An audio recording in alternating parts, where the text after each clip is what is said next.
BOP clips में स्वागत है आपका। देखते रहो, आगे बढ़ते रहो। भारत की ही बात मैं आपको बताता हूँ। कुछ साल पहले की बात है, शायद 2 साल हो गए।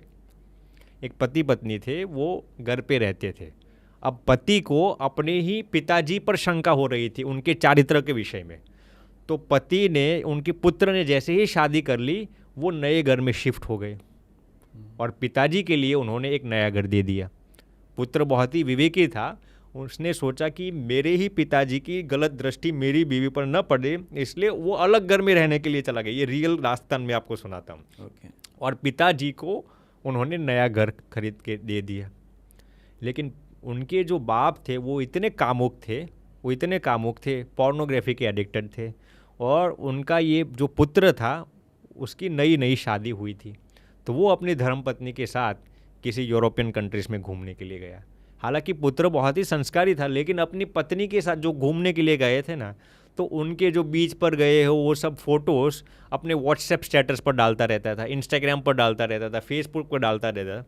और यहाँ पर भारत में उसी का पिता उसी का व्हाट्सएप स्टेटस देख कर रहता है कि अपना ही पुत्र अपनी बेटी के साथ क्या क्या करता है। उनके जो जो फोटोज़ थे वो सब देखकर यहाँ पर भारत में जो ये बाप बैठा था, उनकी अय्याशी उत्तेजित होती जा रही थी। वो बाप इसी की संभावना देख रहा था कि जब भी उसका बेटा बाहर जाए मैं उसका लाभ उठाऊंगा। एक दिन होता क्या है कि हनीमून मनाकर ये पति पत्नी आते हैं। अब ये जो पुत्र था वो बहुत ही रईस परिवार में से आ रहा था। वो बिजनेस ट्रिप के लिए दुबई में जाता है, 1 हफ्ते के लिए जा रहा था। उसके पिता को यहाँ पर मालूम पड़ा कि मेरा पुत्र अब दुबई 1 हफ्ते के लिए जा रहा था। उसका पिता का जो घर था वो 5 मिनट की ही दूरी पर था। वो अपनी ही पुत्र वधू के घर पे आता है और कहता है, बेटे मेरे लिए आज तू मंचूरियन बना दे, कई दिनों से तेरे घर पे नहीं आया। अब ये जो पुत्र की जो पत्नी थी ना, वो बहुत ही विवेकी थी और अपने पिताजी की बहुत ही इज्जत करती थी।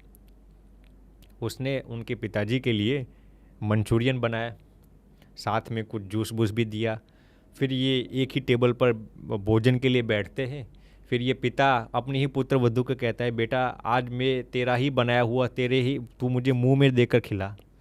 तो पुत्र वधू तो बहुत ही निर्दोष थी, उसने सोचा मेरे पिताजी को मैं अपने ही हाथों से मुंह में देकर खिलाऊंगी। खिलाने लगी। जैसे ही ये बूढ़ा मंचूरियन खा के और भी आसक्त हो गया। ये वेस्टर्न फूड तो है, उनका प्रभाव राजस प्रभाव होता है, तामस प्रभाव है। लोगों को आज सात्विक खुराक खाने में कोई दिलचस्पी नहीं है। ऐसा मंचूरियन, पिज़्ज़ा, जंक फूड खा के और भी उनकी काम वासना को उत्तेजित करते हैं।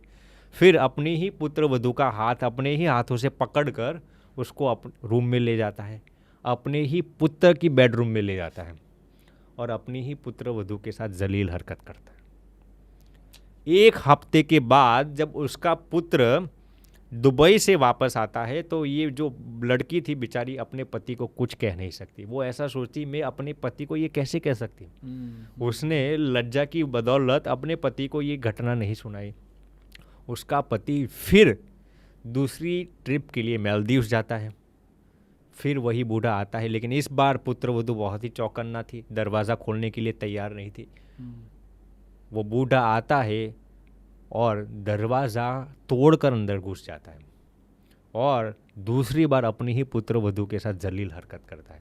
लेकिन इस बार ऐसा होता है, जैसे ही वो बूढ़ा बाहर जाता है, ये लड़की, उसकी उम्र शायद 30 साल की थी, अभी नई नई शादी हुई थी, सुसाइड करके मर जाती है। और सुसाइड नोट में वो पूरा कारण लिख के जाती है। उनका पतिदेव मालदीव से वापस फ़ौरन आता है और अपनी नोट पढ़ता है। अपनी नोट पढ़कर उसमें जो पुत्रवधू ने लिखा था कि अपने ही पिताजी ने उनके साथ कैसी जलील हरकतें की। उस बूढ़े को पुलिस ने बुलाया और फिर उसको पूछते कि ये करने का कारण क्या है।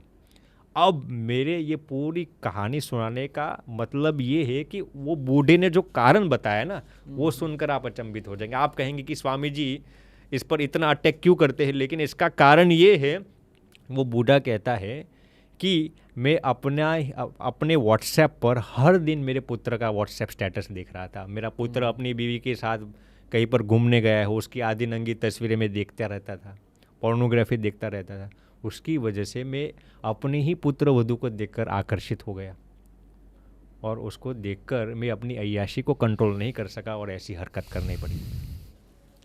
इसीलिए ही साहिल जी, मैं बार बार रिपीट करता हूँ, हमारे शास्त्रों में जो बात लिखी है ना वो गलत नहीं होती।